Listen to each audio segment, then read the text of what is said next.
Director of the Carr Center for Rights Policy. I would like to welcome all of you also on behalf of my colleague Tariq Masood, right next to me here, who is the faculty chair of the Middle East Initiative, also right here at the Harvard Kennedy School. We are here today because on this day a year ago, a brutal attack, not working? Yeah. Oh, no, it is a brutal attack by Hamas on Israel. So militants kill some 1,200 human beings and take more than 250 hostages, almost 100 of whom are still being held, with about 1/3 of this group believed to be dead by now. The attack prompted Israel's strongest military response in decades, which continues to this day. The attack also had almost instant repercussions on university campuses around the world, including very much so on our own. Other facts about October 7th and its aftermath will come up in due course, but I know there are people in this room who one way or another have been personally very close to these matters. Please allow me at this stage already to acknowledge their pain, and Tariq will come back to this aspect of it in a moment also. Professor Masood and I had put together a forum event to assess the situation with one representative each from the Israeli and the Palestinian side. The event had to be postponed because the Israeli participant was ultimately unable to fly out. The event was also originally scheduled for 6 p.m., but members of the HKS community requested quite recently that it be held earlier so that they could also attend events held by their other communities this evening. Within these constraints, we put together a new event on short notice under the title 1 Year Later, Israel, Gaza, and the University After October 7th. We are very grateful to our co-panelists for having accepted our invitation on this absurdly short notice. So thank you all for being here. Professor Masood will introduce them in a moment. Let me emphasize that, of course, we are by no means equating the magnitude of what happened here on campus to what happened in Israel, Gaza, and beyond. Of course not. But this is a commemorative event here at Harvard, which is our intellectual home.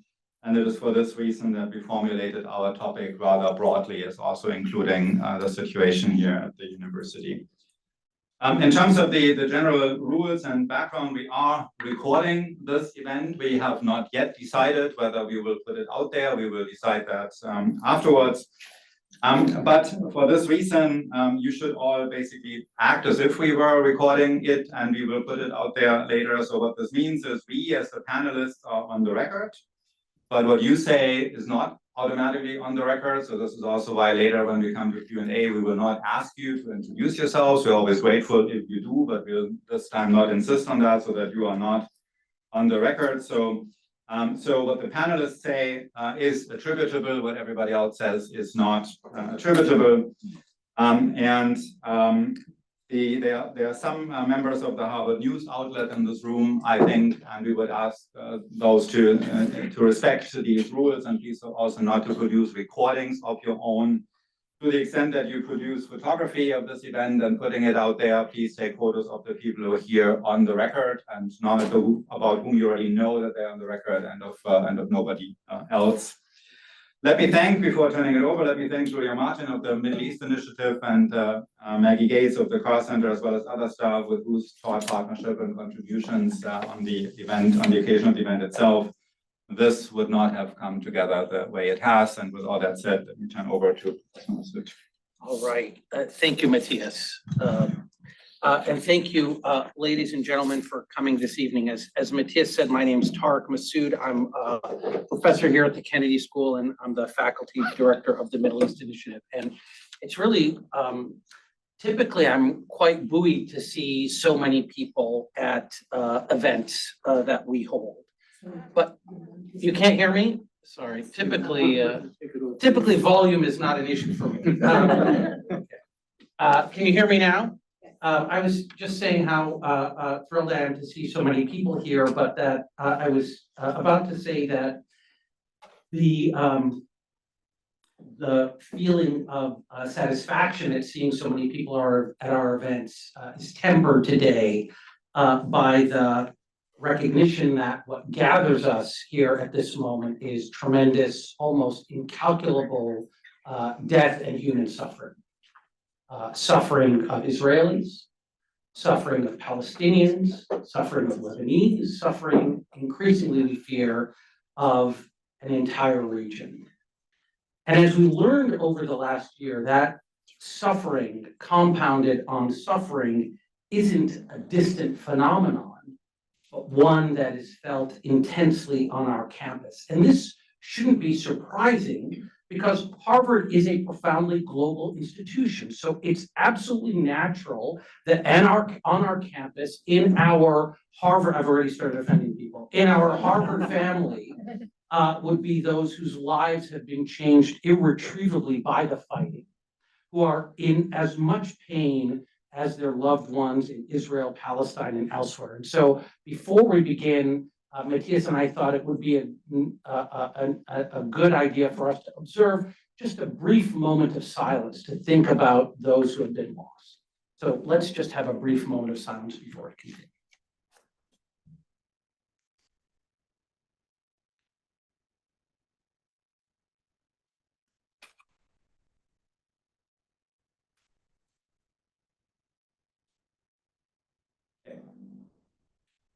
So I mentioned people in pain.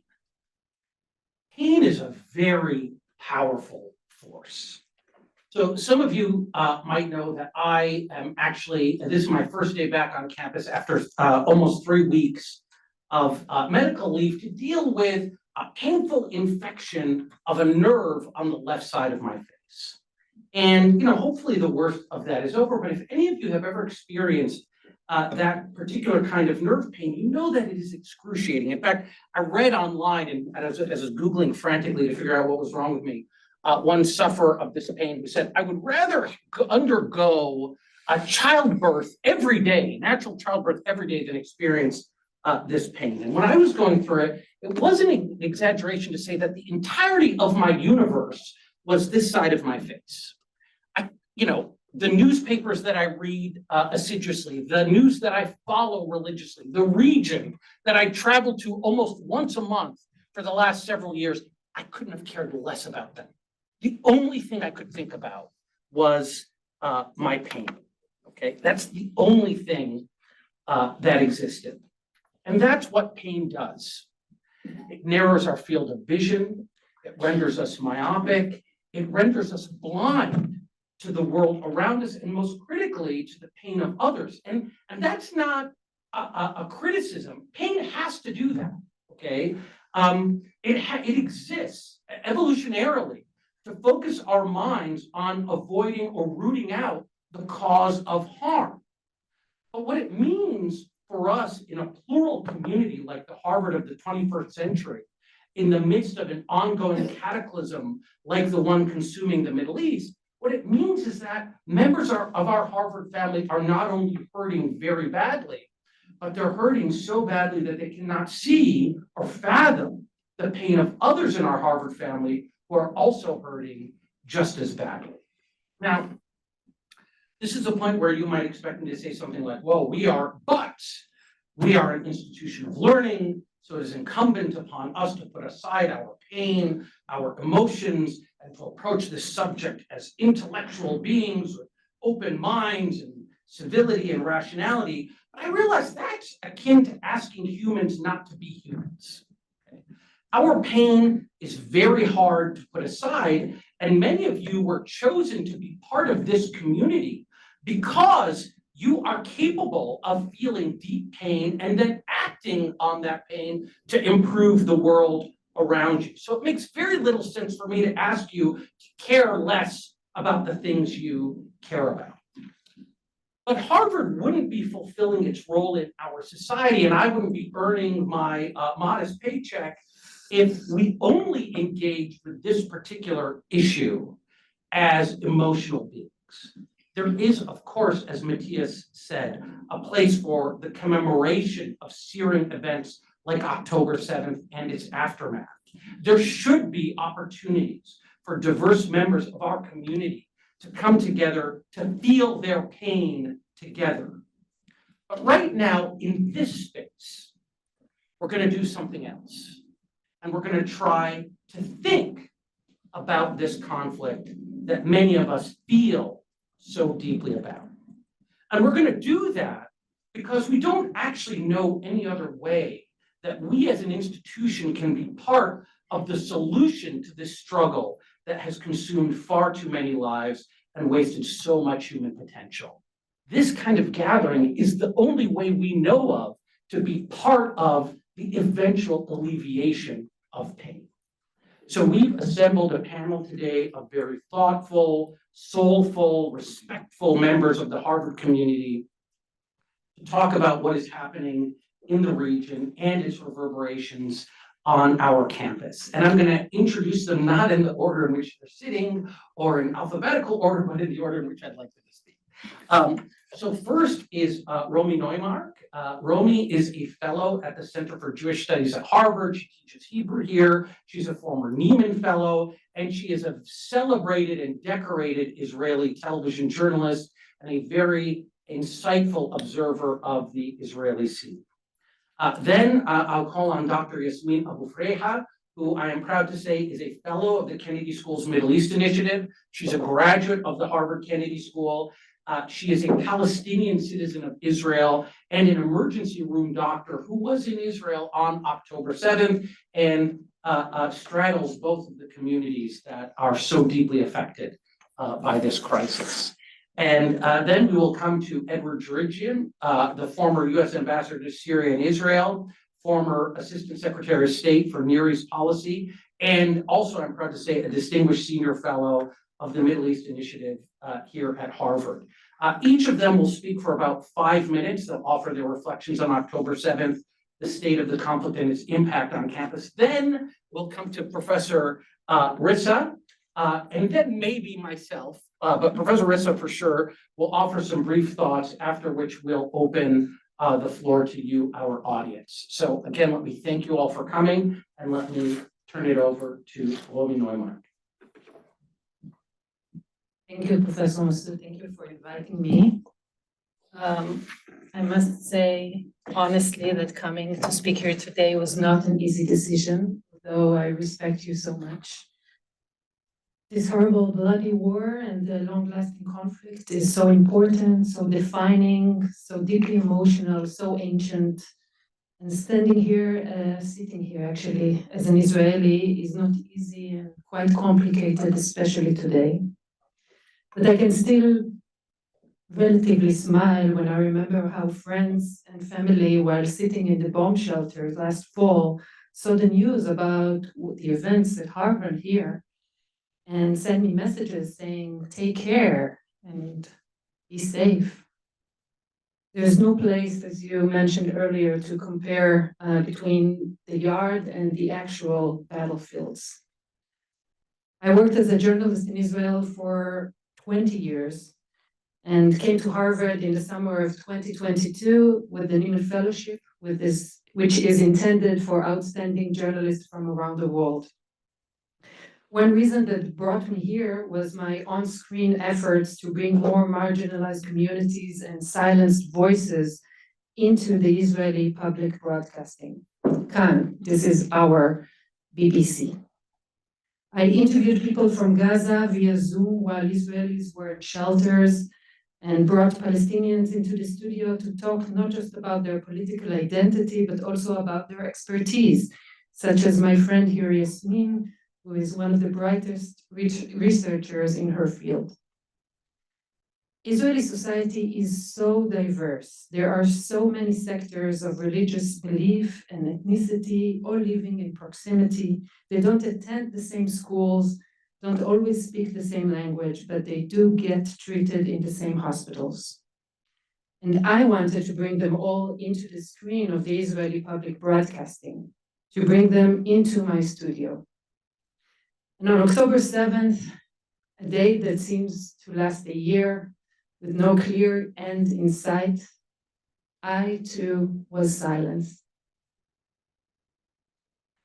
I was here, not in my studio, but there are still few things I almost do automatically when discussion becomes violence.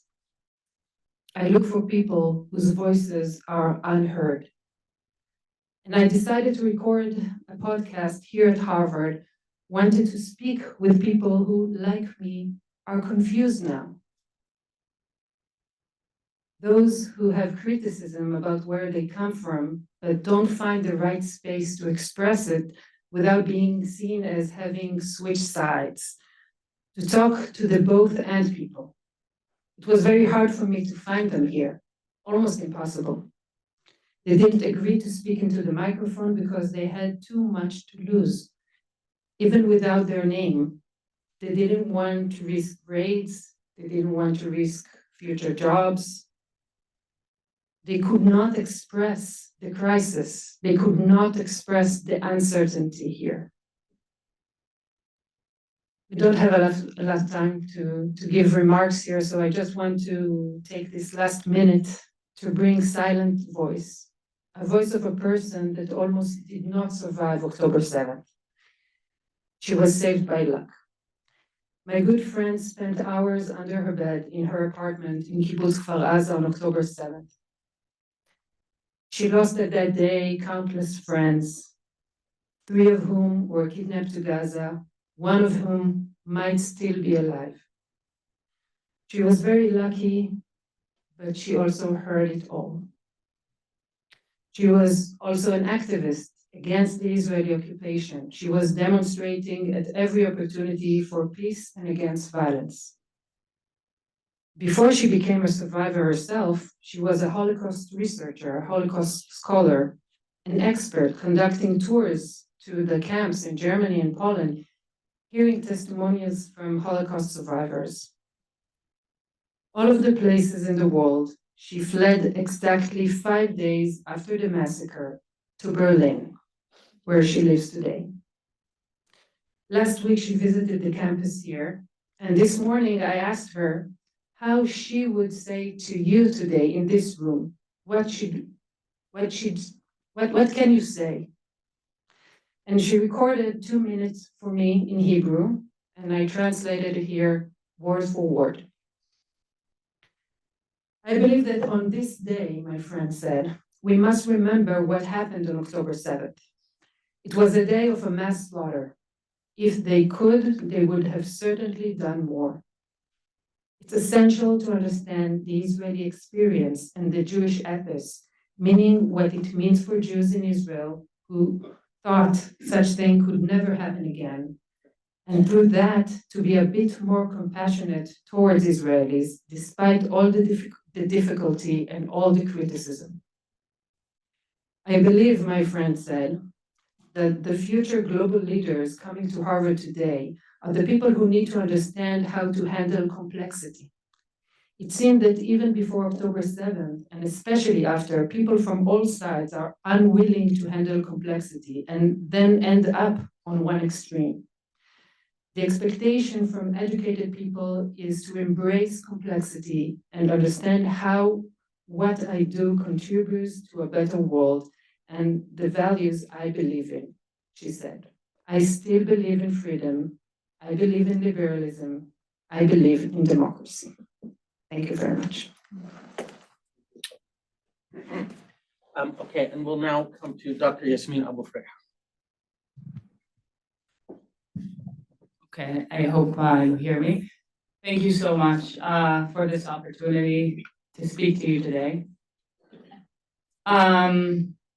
I have to say that I woke up this morning and I couldn't believe it's been a year. Because a year ago, I woke up to the sound of sirens in my hometown of Beersheba.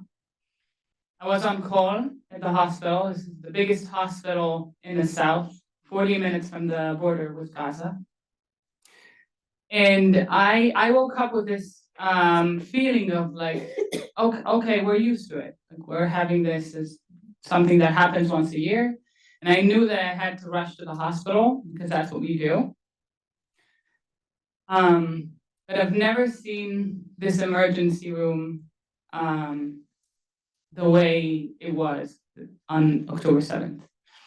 It was filled with hundreds of patients who came on their own. No one was there to rescue them. They were young people from the music festival. There were Thai workers from the fields in the Negev, in the Gaza envelope. There were Bedouins coming in with their kids on their arms, dead on arrival, because they were hit by rockets. And the reason they were hit is because they live in unrecognized villages that are not covered by the Iron Dome, and they do not get any shelters set there as part of Israeli policy. And I treated tourists who came from music festivals, and they didn't even, like, they had nothing to do with this conflict. And I remember that I was there, and two things came to my mind. I spent 15 hours in this very, very busy emergency room, really treating people in like the most terrible situation. And one thing that I thought was, now I understand how it looks like in the West Bank and Gaza when they are being bombed. This is how it looks like. And the second thing is that, you know, all my friends, I'm a Palestinian citizen of Israel. Some of my friends, my colleagues, were recruited to reserve duty to fight. My other colleagues, many of them are Muslim, Bedouins, other Palestinian citizens of Israel. We work shoulder to shoulder together, came in to help. They were there, and we were treating people from, you know, many ethnicities, identities, whatever. And we as a team were from many ethnicities and identities. And I understood something that was deep inside me even before that, but then like it was so strong. This is not a, you know, Israeli-Palestinian conflict, Jewish-Arab conflict. This is not a Jewish story. This is a conflict between people who believe that violence is the answer, and those who believe that we need to save lives and we need to prioritize humanity. That's the divide. That's how I see it. And I think ever since in the past year, that whatever we are doing, and when I say we, I mean we, as universal community, as part of revenge and anger and pain, and the way that we think that maybe if we oppress more or put some more power, then maybe things will be better and we'll be able to win. I think a year in retrospect, we know it's a lie. We knew it the same day, we knew it the day after. I hope now it's even clearer. At least to me, it's clear, and I hope it's clear to you who sit here today. Another thing that I kept exploring, I guess, in a year that has passed was, what does it mean to be free? What is freedom? There's a quote I love from 1984 by George Orwell, and he says that freedom is the ability to say that 2 and 2 is 4. Especially when everyone is telling you that 2 and 2 is 5. And I think in this past year, we've seen all around the world, but specifically in Israel and Palestine and the occupied Palestinian territories, that no one is free. No one is free to say that 2 and 2 is 4. No one is free to have shelters. No one is free to move around. My friends, I lost friends in Gaza, friends and family who had to pay tens of thousands of dollars just to get to Cairo. I have friends in Israel who are not even able to say, it is a terrible thing what is happening there. It is terrible that we're killing children and civilians. It has become something that you cannot say, even though it's like the most obvious thing, right? That we should feel sorry for death and for pain, and we keep asking from the world to understand our pain, but we are not able to see someone else's pain. And I love your opening remark, because I think as a doctor we see it all the time. That once you feel pain, excruciating pain, you can't really see the other side. But more than that, you can't even see what this is doing to you. And I feel today that the real existential threat to the communities in this holy land is what pain is doing to us and what this trauma is doing to us, and the fact that we are willing to, subdue in a way to our violent patterns that we keep, that we keep just because this is how we know how to act, right? And we're not even willing to see what it does to us as human beings and what it does to us, to our moral compass. And that, I think, is the biggest existential threat to any society. Not Lebanon, not Iran. To be honest, a month before the war, I got this meme from in one of my WhatsApp groups, showing one of the big Israeli generals looked like Hitler, and everyone was saying how terrible this was. And apparently, half an hour after that, they said it was Iranian. And I thought, this is genius. You don't need missiles, you don't need arms. All you need to do is make people turn against each other and hate each other and not being able to listen to each other because of, this one photograph, or I don't know, some terminology. And this is what we've become. And the worst thing is that we've politicized things that should be obvious. We've politicized, at least in Israel, the coming back of the hostages. This is not consensus in Israel today. We've politicized the idea that death is terrible, that genocide is terrible.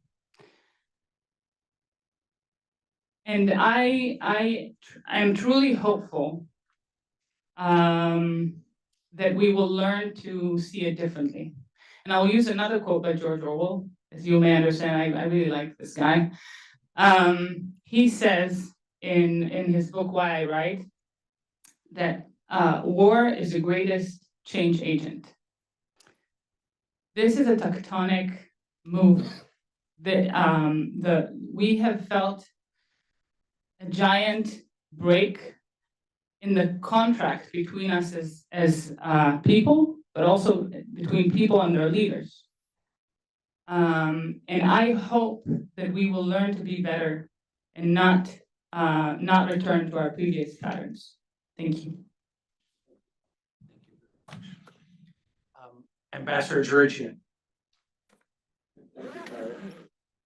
Thank you very much, both of you, for hosting this.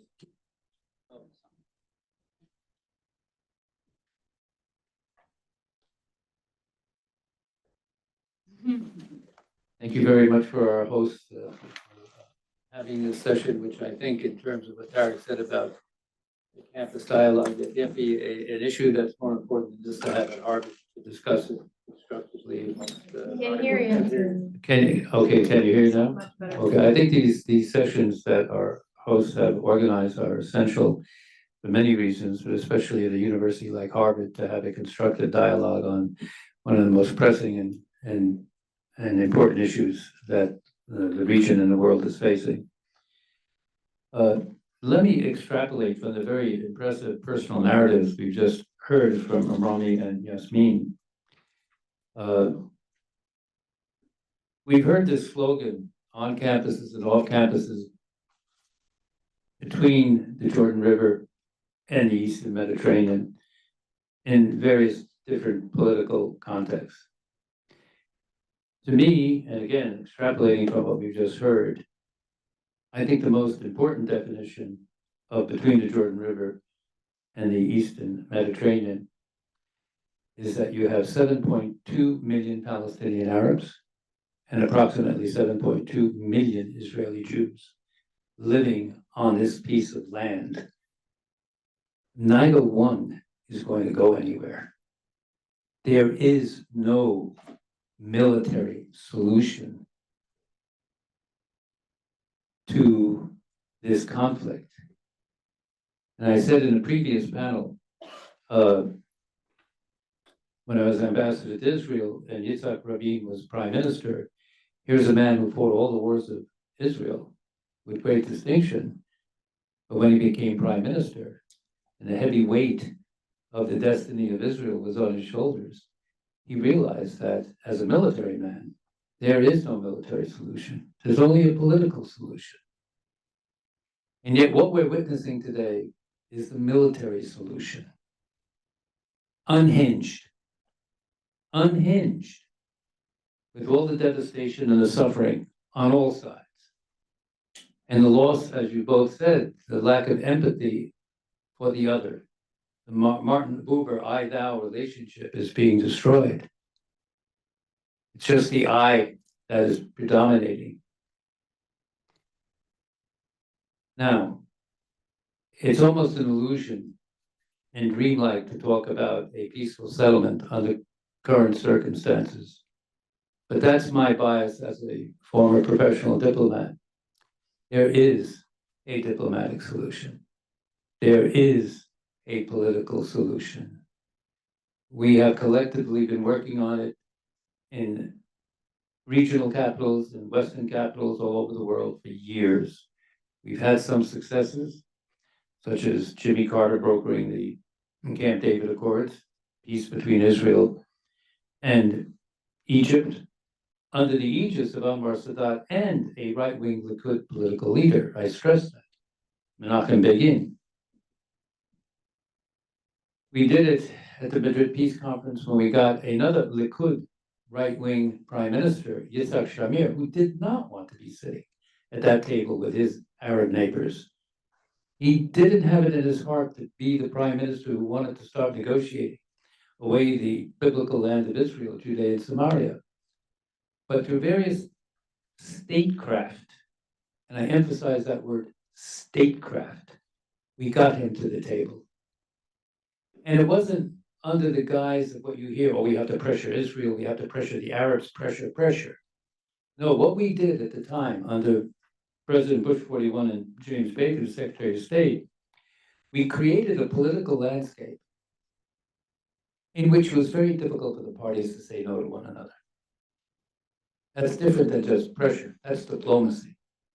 We gave incentives to each side with private guarantees from the President of the United States to each side that if you do this, you can depend on the United States to do this. And it worked. The Madrid Peace Conference was a landmark event that the Israelis themselves for 40 years had been advocating at the time. They did not trust the UN. They wanted to be in direct face-to-face negotiations with their Arab neighbors, and we constructed that format. Madrid failed in living up to its ultimate progress because things happen in life. There were elections, different administrations came into power, there was violence on the ground in the region, but it did lead to the Oslo Accords, in which the PLO did recognize the state of Israel.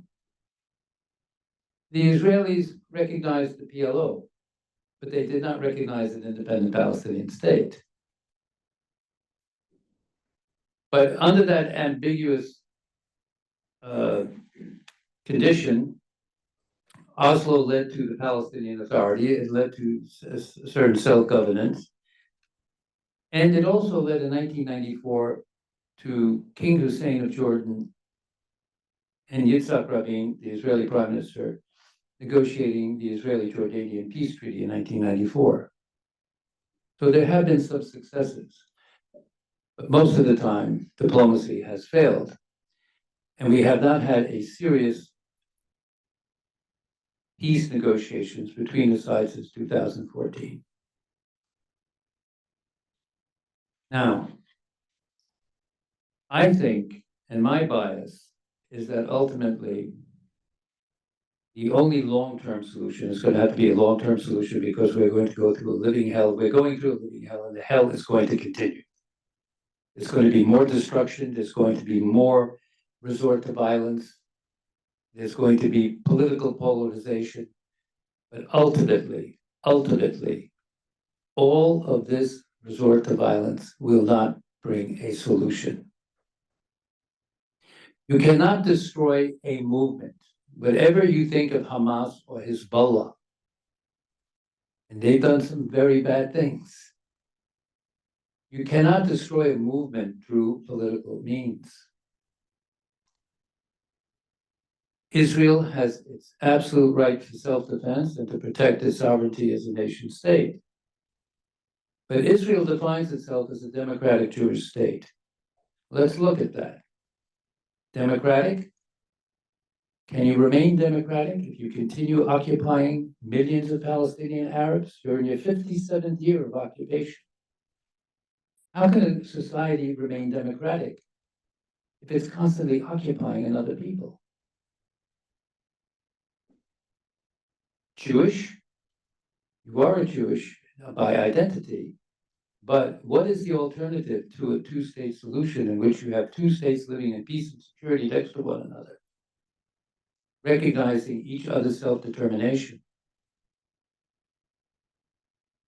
The alternative is a one-state solution with either equal rights between Palestinian Arabs and Israeli Jews.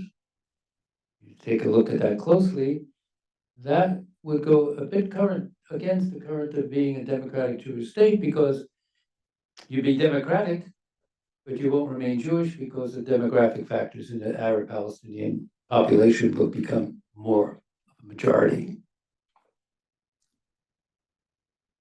The other alternative of a one-state solution is unequal rights, where the Israeli Jews have a certain legal structure and the Palestinian Arabs have another. That's another name for apartheid. The third alternative, and I'm not going to talk about confederation and other things, we don't have time, but the other alternative is the continuation of the occupation, in which we're going to see the trauma we're going through today in years to come. The repetition of violence and bloodshed. So I'm going to be very brief in my opening remarks, but I think what is really required is a period of time where the stabilization in Palestine, Israel, Lebanon, and the neighboring states can be stabilized. We need to get a ceasefire in Gaza. We need to get the Israeli hostages out. We need to get a Palestinian prisoner exchange completed, and we need to begin the steps toward the stabilization of Gaza, which has been destroyed. 60% of the property of Gaza is destroyed. 41,000 people killed, 96,000 casualties, women and children. 1,200 Israeli Jews killed on October 7th. Instability in both Palestine, the West Bank, and Israel. Polarization of politics in Israel, and now Lebanon. Again, Lebanon. So there are two initiatives that the Biden administration has been behind. One is what I mentioned, the ceasefire in Gaza. The other one now that's getting attention because of Israel's decapitation of Hezbollah's leadership and what it's doing in Lebanon now, which many of you are too young, but Israel, this will be the third time Israel's attacking Lebanon. Every time Israel's gone into Lebanon, it's been a disaster. They've had to extricate themselves after years of occupation. They just get bogged down. But there is a UN resolution, 1701, that's a good resolution, which resolves many of the main issues, which gets Hezbollah to withdraw north of the border, the frontier, the border with Israel, demilitarization of these militias, and the Lebanese army and United Nations forces getting into the border area, and then all sorts of political reforms, which we can't get into now. But the Biden administration, to its credit, has launched these two initiatives, but it hasn't put any muscle behind its initiatives. This is one of the most feeble diplomatic approaches I've seen in the Middle East. And you're talking, believe me, I am nonpartisan. I've served every president, this is how old I am, from John F. Kennedy to Bill Clinton. And I say this in a nonpartisan manner. This administration's conduct of its policy has virtually no force behind it. And the President of the United States, even though we are in a multipolar world, that we're not as preeminent as we were before, the United States has huge influence, especially over Israel and on the Arabs.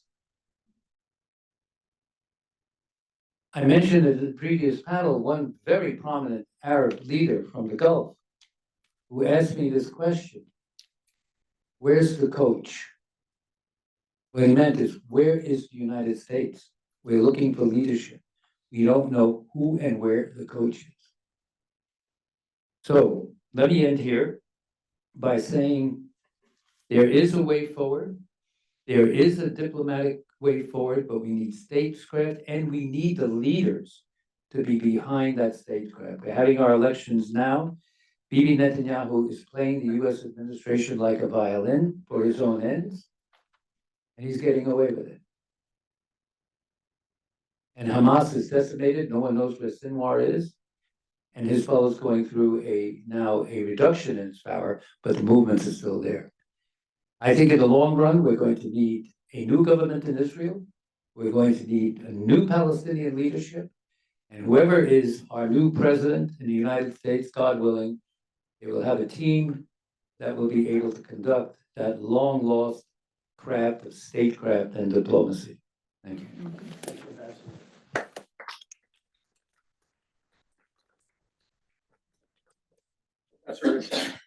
Quickly on a practical point, we are working on the temperature situation. So there's actually, these were entirely uncoordinated statements, but you'll actually find quite a number of echoes from what was said before, also in what my thoughts are on this occasion. So it's been a year since that horrible day when almost 1,200 human beings lost their lives, and events were set in motion that would change the lives of millions. Much like after September 11, 2001, decisions that have been made since then will be with us for decades. Trauma connected to October 7, 2023 and its aftermath is likely to be felt generations from now. On October 7, unspeakable atrocities were committed against Israeli civilians. About 100 of those abducted remain unaccounted for. It is beyond imagining what those hostages must have endured and what those who love them have lived through. There's no justification for this horrifying brutality. Anybody who slaughters human beings this way and then posts videos of their deeds makes a choice, a morally wrong choice that is not reducible to anything that happened before. It is also true that the history of tensions between Israelis and Palestinians is long and complex. This attack did not come out of nowhere, and Israel's response to the attack has been ruthless. From the beginning of the crisis, the Carr Center focused its reactions to this new stage in the world's most visible human rights crisis on the theme of moral complexity. Acknowledging moral complexity requires that we say a number of things side by side without rank ordering or qualifying them. We state them side by side because they all matter and they all require resolution.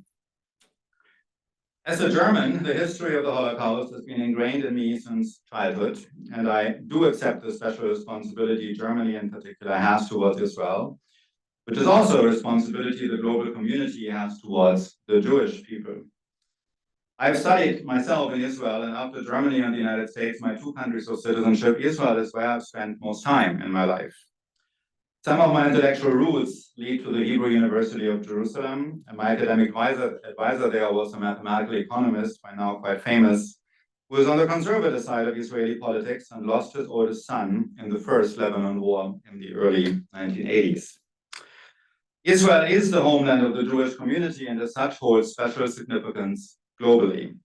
A commitment to the Jewish people, however, must also always be a commitment to the Palestinian people since their fates are inextricably intertwined.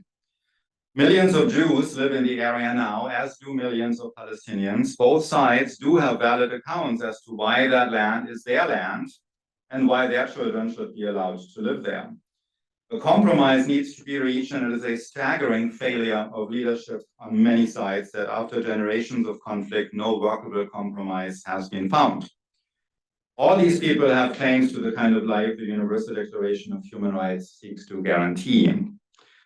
Too many people have thought Palestinians should just be okay with living barely above subsistence level, but much as their Jewish neighbors, Palestinians, of course, are entitled to pursue flourishing lives. We should not expect peace to come unless they can, no matter how much military might is deployed. Nobody should be surprised if people revolt if that is the only way to bring meaning to their lives.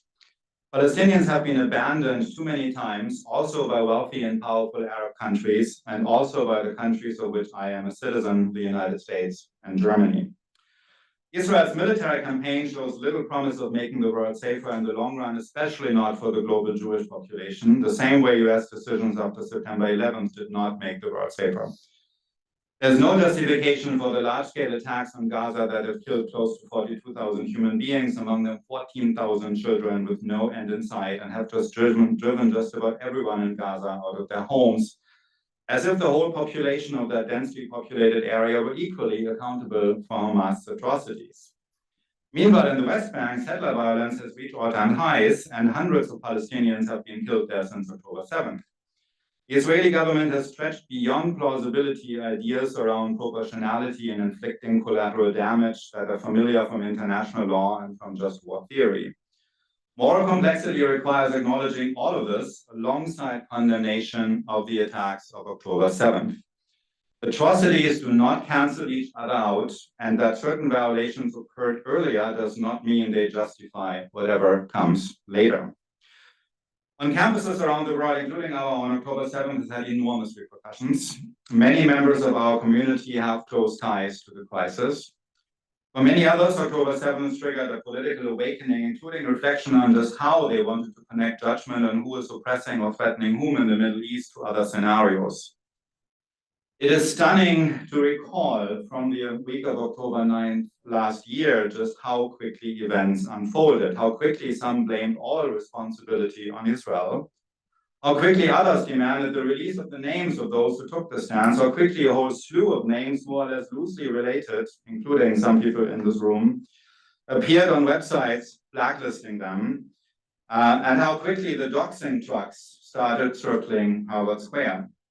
One could hardly miss how initially these trucks focused on female students wearing headscarves, naming and pillaring them as Harvard's leading anti-Semites. Nobody deserved to be on those doxing trucks, and I hope that those who sent or cheered them on feel a profound sense of shame for that. Members of our community across Harvard have experienced anti-Semitism or anti-Muslim sentiment. This is unacceptable and should not be tolerated. Harvard is home to many and is also an institution of public interest. Much of the concern about the climate here was sincere, of course, but it also seemed a contingent of people from outside and sometimes from inside of Harvard just wanted to be seen making statements about campus life that bore little semblance to reality. And I find it hard to assess what truth conditions for statements like Harvard as such is anti-Semitic or Harvard as such is anti-Muslim would even be. Also, from all I can tell, the university, for all its flaws, and there are many, takes seriously the accusations of a campus climate that feels unsafe for both Jewish and Muslim communities. And I do hope this is visible beyond our walls. As far as debates about the Gaza war and its context are concerned, it often surprises me how people of great intelligence and understanding of the situation still end up articulating a one-sided story that does little more than pay lip service to the other side, if that. Again, I return to the theme of moral complexity. Many awful things have happened at Harvard in the past year. Even more awful things have occurred in and around Gaza, and obviously we are talking about magnitudes of difference. Now, Israel is under threat from other countries, and at the same time, millions in Lebanon have reason to fear they will be held accountable for Hezbollah the way Gazans have been for Hamas. These realities all need to be named and placed next to each other. They do not cancel each other out. The way forward is to acknowledge the full humanity of all people in this conflict and to see that they have claims to dignity and a flourishing life. I hope we can all find ways, no matter how limited, of contributing to this cause, which I think is one rather minimal way of articulating the human rights perspective on this situation. Thank you, Matthias. So we have until 6 p.m., I think. And what we had thought we would do is maybe I would ask a round of questions of the panelists, and then we'd open it up to the audience. So, you know, I want to start with Romy, but let me just name something that I'm perceiving, which is that, you know, we really there's a degree of uniformity in terms of the opinions on around this table that I don't think I had appropriately appreciated when we were putting this together. And so I'm going to try to do what I often do when I find intellectual uniformity and run to the other side of the room. And so I'm gonna let me try to get you, Romy, to help. Tell me, I want you to help us. I should run away. Between the two of us, I think we could probably do a decent job of articulating a kind of missing perspective here. So we often talk about Israel's response, which, I absolutely think has been, to use Matthias's word, ruthless, over the top, inexcusable, as a function of Benjamin Netanyahu's particular pathologies.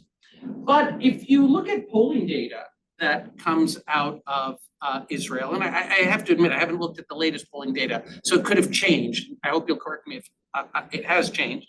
But it seems that the majority of Israelis believe that a military operation in Gaza is necessary, that Hamas has to be defeated, that Hamas has to be rooted out. Ambassador Djerejian said, you can't destroy movements. That's wrong. You absolutely can destroy movements. By military means. Absolutely, you can destroy movements by military means. They did it to the Nazis. Yeah. So what could you just help? I'm not asking you, I'm kind of putting you in a difficult position, but could you help us understand if we were to meet somebody who was a supporter of the Netanyahu government and a decent and humane person, what would they say? How would they try to convince us that the Israeli government's response in Gaza and increasingly elsewhere is the only way forward for Israel? First, thank you for giving me all the alerts. I understand where you're putting me. So please let me use my intellectual weapon and talk about the structure of the media in Israel. Being afraid is something that is the sense of being afraid is being used by leaders around the world to manipulate the mass. And the media in Israel, unfortunately, and I'm saying it as a still proud member of my colleagues back there, that I don't think are doing it, with purpose. But the structure is taking us to the right wing. I don't know how much of you are aware of Channel 14, which is a channel that is very supportive, not just right wing, but for the Bibi supportive, and they are like echoing the same messages, sometimes echoing messages that are coming from Iran, but messages that are taking us to more violent solutions of this conflict. And this channel gets better regulation, get funding, and so on. And it's not the only one, unfortunately. But if you look about the Israeli media through the years, you understand that even myself was trained through the Israeli radio station, which is part of the army, called Galei Tzahal. So while I was doing there, I was trained as a journalist. I didn't think that I'm so influenced by it. I never felt censorship, for example. I didn't think, and I hope I wasn't operating the propaganda, but this is the structure. And when someone like Bibi Netanyahu is controlling for so long, and I can only offer you thinking about the countries you are coming from, this channel is also bringing more and more, especially young people, to the right side, which is more violence in this conflict. You sort of sidestepped what I was asking you, but that I'm not going to pressure you too much. But we may come back to it in the Q&A, and that was a very helpful sort of analysis of why the structure of public opinion in Israel looks the way it does. I want to come to Dr. Yasmine, and you spoke extremely powerfully, and I think everybody in the room felt the power of your remarks. I've had a lot of conversations with Israelis, and a few times they've said something to me that I just, I didn't know how to respond to, and so I'm going to put it to you and ask you how should I respond to it. So often I've had Israelis say to me, and these are left-leaning Israelis, will say, "Yeah, sorry, did you hear anything that I said? Oh, I said something brilliant, but sorry about that. Sorry. No, I'm not, this is fine." So I was just asking Dr. Yasmine, I said, look, a lot of Israelis, I have conversations with them about October 7th, and they often put a particular formulation to me that I'm not really able to respond to. So I'm going to put that formulation to Dr. Yasmine and see how she would respond to it. And I started by saying she spoke very powerfully, and I know you all felt that. So I had several Israelis say to me, Tarek, we're very critical of Netanyahu. We're very critical of the occupation. When settlers go and kick Palestinians out of their homes, you can be darn sure, they don't put it that way, that's my expression.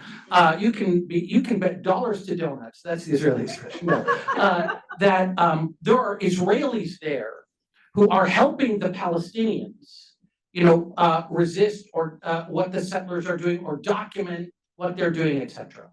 Where are the Palestinians who are full-throatedly condemning Hamas, full-throatedly condemning what happened on October 7th, as opposed to simply justifying it or explaining why our Palestinian pain necessitates such a reaction? And we need Palestinians who will do that if we are actually to get to peace. So how do you respond to the people who say that to me? Thank you, especially because this is such an easy question to answer. I get it all the time. And what I tell them is that they're everywhere, these Palestinians. They're everywhere. You just need to talk to them. But here's the thing. I mean, given what Romy just told us about the Israeli media, even me as an Arab, as a Palestinian citizen of Israel, I met people who told me by the age of 26, you're the first Arab I meet. So if you don't get to see Palestinians and you don't talk to them, then obviously you would think, where are they? So if you don't even see the bombings, you don't see people suffering, Israelis don't even know what happens in the West Bank. The West Bank is being actively annexed in the past year. And they have no idea because there's this policy of divide and conquer. And even worse, there's a policy of dehumanization that all Palestinians want to destroy Jews and want to destroy the state of Israel. And everyone wants to kill everyone, and there's no one to talk to. And you know what? The phrase that there is no Palestinian partner was said by Ehud Barak, which was the former prime minister of Israel, who was a lefty.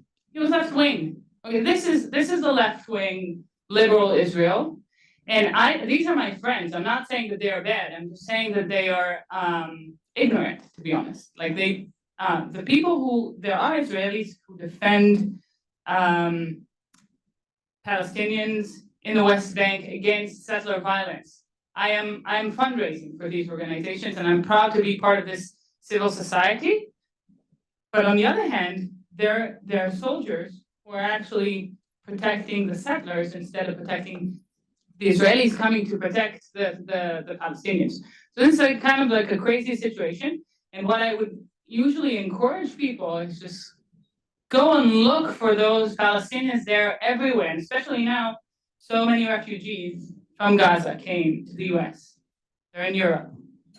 They're here. They're among you, okay? Just, ask them in a curious way, and they will tell you that they're against it. Thank you, Doctor.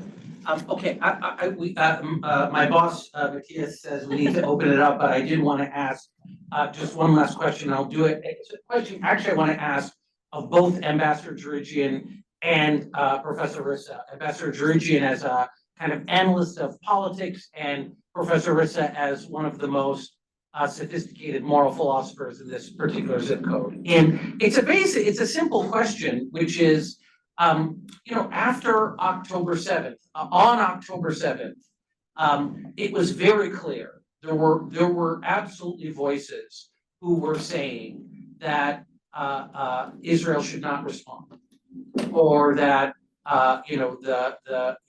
whatever military operation against Gaza would be unacceptable, etc. But I guess the question for you, Ambassador Djerejian, is, okay, so how would you have wanted the Israeli government to respond? And is it plausible? I mean, when you say somebody ought to do something, that implies that they can do it. I mean, is it at all plausible that any Israeli government, it doesn't matter who was at the helm of it, is it at all plausible that they could have met an atrocity like October 7th by saying, oh yes, my bad, it's our fault because of the occupation, we will now throw ourselves headlong into a peace process? And I guess I would throw that, so for Ambassador Djerejian, I'm asking it as a kind of empirical or political question. For you, I'm asking it as a moral question, because you could imagine an Israeli leader saying, I would not be fulfilling my moral responsibility to my people if I did not take every step necessary to root out this organization, Hamas, that just visited this atrocity upon us. So, Ambassador Djerejian. Did you hear me? Does this work? No. I was working, okay, good. Well, I think, Tarek, the answer to your question is one of proportionality. I think it would be totally unrealistic if Israel did not respond militarily after October 7th. But there is a question of proportionality and humanitarian law. And a proportional military response that would lead again to the same diplomatic game, which is a ceasefire, hostage release, Palestinian prisoner exchanges, and then moving forward on rehabilitating Gaza. That would have been, according to the international laws of war, the response. But the Israeli response has been overwhelming, if I can use that word. And it's caused one of the worst humanitarian crises. And Israel is not fighting another country. It's not fighting another nation state. It's fighting a terrorist and popular resistance organization, both things, a military wing. And so it has overwhelming power. And the manner in which it's been conducting the war, which we will all note, has been mainly by the Israeli Air Force. They have not committed that many land troops in the beginning, at least. They have more now. But fundamentally, they just level targets using missiles from airplanes. And the civilian casualty rates is what we see. So it's a question of proportionality more than anything else, Tarek. So let me say maybe one thing about the high level of agreement that we now have on this table. If you think back at what the situation was in the week of October 9th, right, there wasn't much of a sense of convergence, right? So in the events that the Carr Center did the month after that, I've never been yelled at in my life this much since high school. In high school, some of you got yelled at. That's just how it was. But after every event last year, throughout the whole academic year, somebody either thought, the theme of moral complexity was doing an injustice to the Palestinian cause or to the Israeli cause, right? So, but I will say though, so we made the Carr Center put out this, this was one of one of the reactions that we formulated back then in that week, and we put out a statement on October 13th, actually already articulating this, and this was very much out of fear for all these analogies to September 11th that were being thrown around there, simultaneously. This is this is the September 11th for Israel. And then I thought, okay, yeah, that is really a problem because, so many reacted out of fear. So many things went wrong. This was when I was a beginning assistant professor at Yale, and, this was very close to New York. So that this fear was everywhere there, and that fear was in the government. And my worry about these things in that week was this fear would guide the policy decisions, and that's exactly what happened. And I do want to say, again, a bit of convergence here, there would have been enough historical knowledge, especially coming from September 11th. Not that I think Bibi Netanyahu would have had it. I think Netanyahu is a great misfortune for Israel and for the world. So he did not have that. There was no reasonable expectation that he would have had that. But he should have had it, right? He should have looked at that. He should have thought about, how is this going to unfold for the rest of the century? If we are going in there, is there any way for this to end that will not set the stage for whatever comes after Hamas, Hezbollah in the future? Is there any way for this to end? And you should have had enough historical knowledge to understand the answer to that had to be no. Thank you. Okay, let's open it up to our audience, and just put up your hand. You don't have to introduce. Oh, so we have mics. Okay, so we're asking people to line up at the microphones. Okay, great. Thank you so much. So we have microphones on either side of the room. Just line up. Well, I'll start with this gentleman over here. Thank you very much. And thank you to the panel.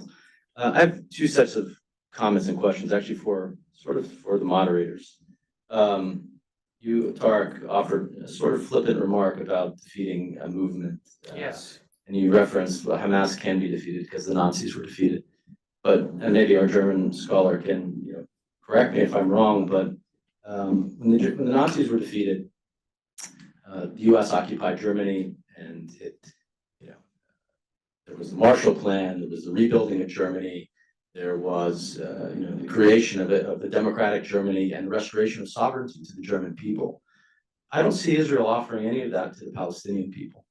I think there was no American communities built on German land that were meant to be permanent, and the pillaging of resources and everything else that's happened to the Palestinians.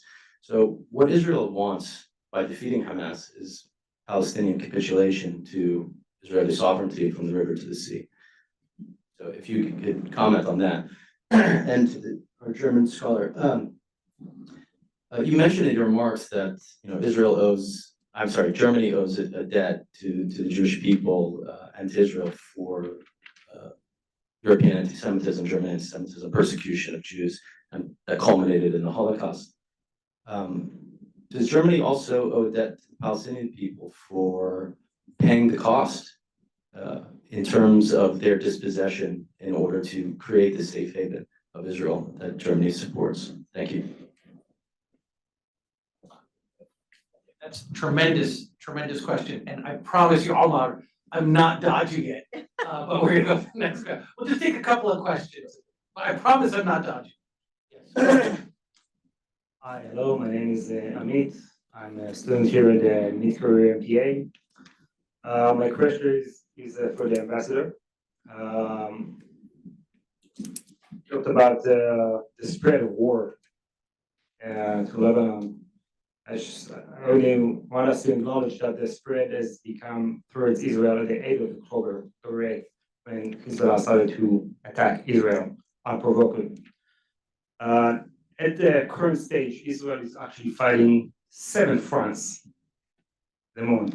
And we can count them, but I guess you're nodding, so you know the fronts.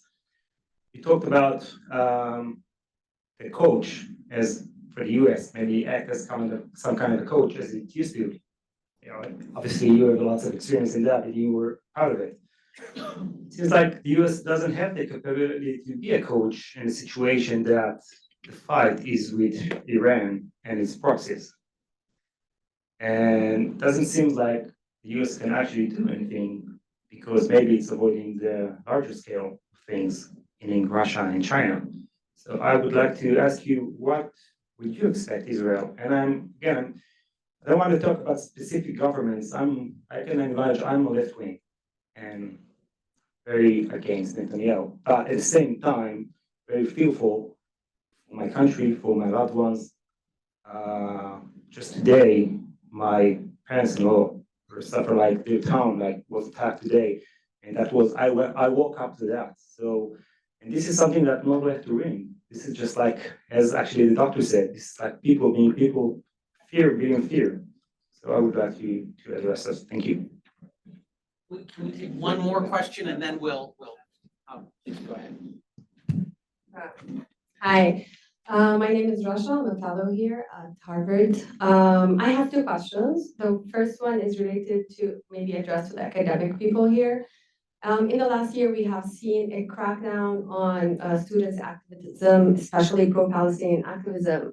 And this had a ripple effect everywhere, in all campuses around the US in particular. And this crackdown is becoming at policy level. We have seen the impact even here at HKS, where even now in the panel now, we have the voice has been, like the way it has been talked about Palestine, the aftermath of October 7th. So, and like the whole time there's most of the time, let's just say, it has been passive voice when talking about Palestinian. And this is part of the ripple effect. So my question here is, how do you see that the academic world will be able to recover from this crackdown? Like, what is the future, let's say, for this? The second part of my question is more on a diplomatic level, or like the human rights level. Human rights are for all sides, supposedly. Unfortunately, there is a transitional justice process usually taken in cases of conflict. In this case, the focus has been on October 7th, which is, of course, it was a war crime, as was defined by on different levels. At the same time, there's something what ICJ has categorized as a potential genocide. Do you see there's a path for a transitional justice process in the area? Thank you. Those are great questions. So if you permit me, Matthias, why don't we just have every member of the panel just respond to whichever of those questions you would like to respond to. We'll start with you, Ambassador Djerejian. On the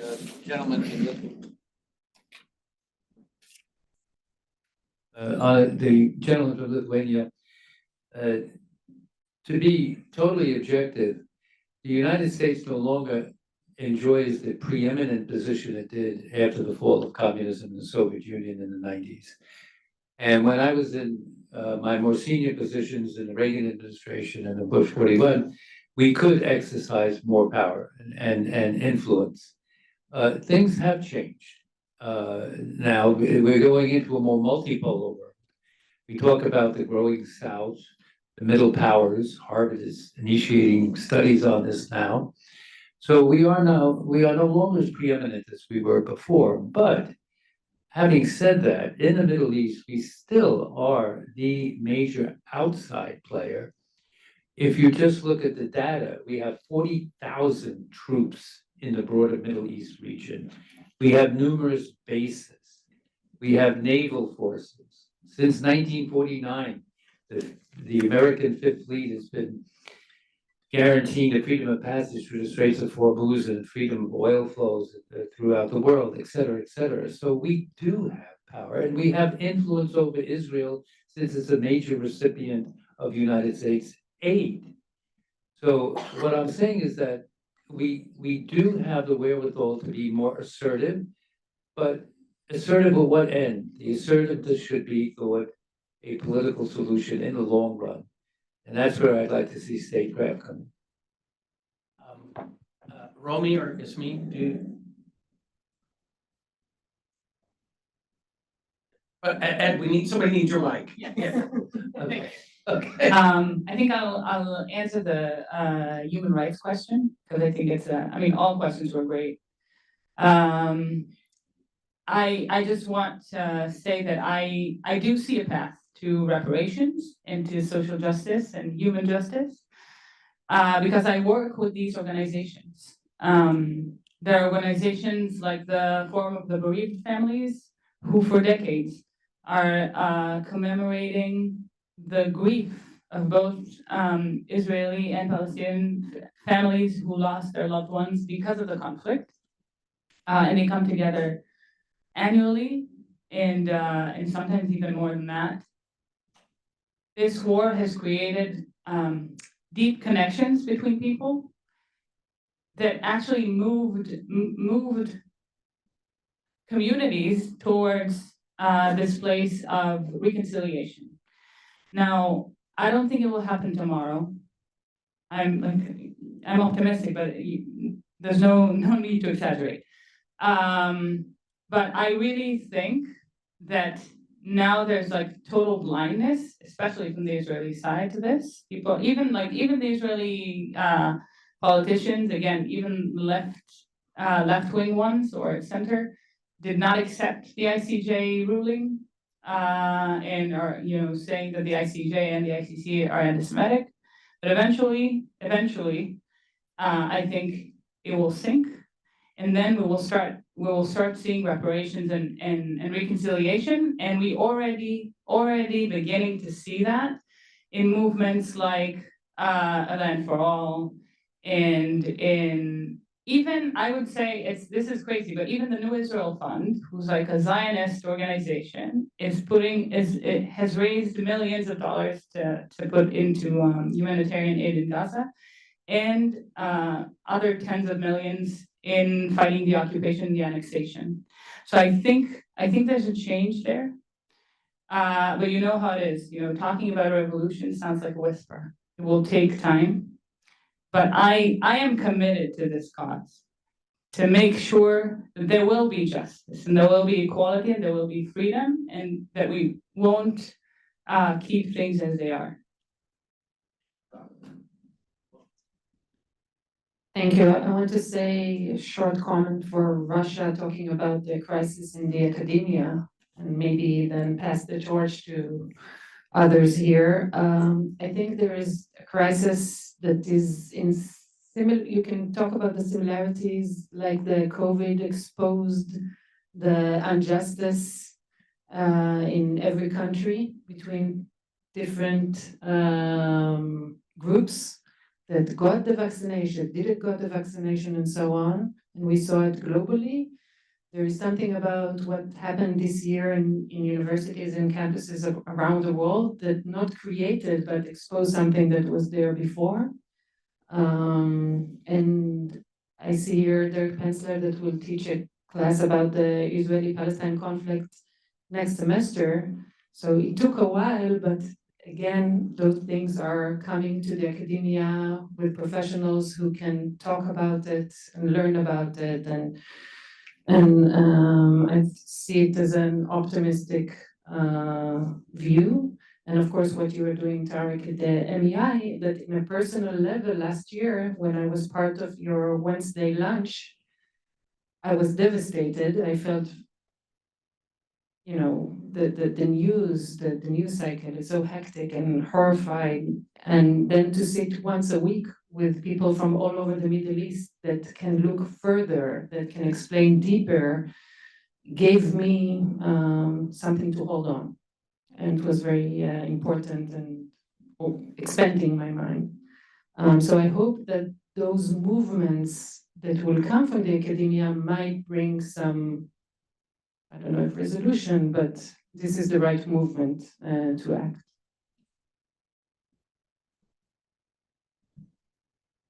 Let me take the Germany question. So I basically said that, right? So I agree with you that Germany has this responsibility. I said Germany, and any responsibility, any commitment to the Jewish people, ipso facto, is a commitment to the Palestinian people. When I say this in Germany, this is hugely unpopular. This is really something that people do not want to hear, is what Yasmine said earlier about certain conversations are not happening in Israel. Except in Israel, the Tarek's pain point comes back in, right? It's easier to understand why they don't want to have that in the German case. I think this is really a moral blindness that has arisen from something very positive, namely from a sense of responsibility that is all over the educational system.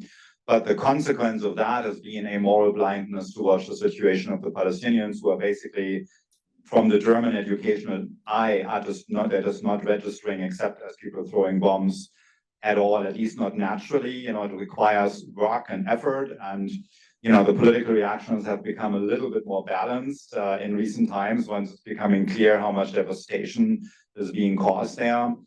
But absolutely, Germany, I think Germany will have to live with that going forward now that this moral blindness has contributed to what's going on there. Germany, after the United States, is the second biggest supplier of weapons, and the German government, like the American government, has never said, as long as you are using the weapons this way, in ways that very clearly come up for suspicions of war crimes, we're going to stop delivering them because we're not delivering them under such circumstances. They never said that. They should have said that.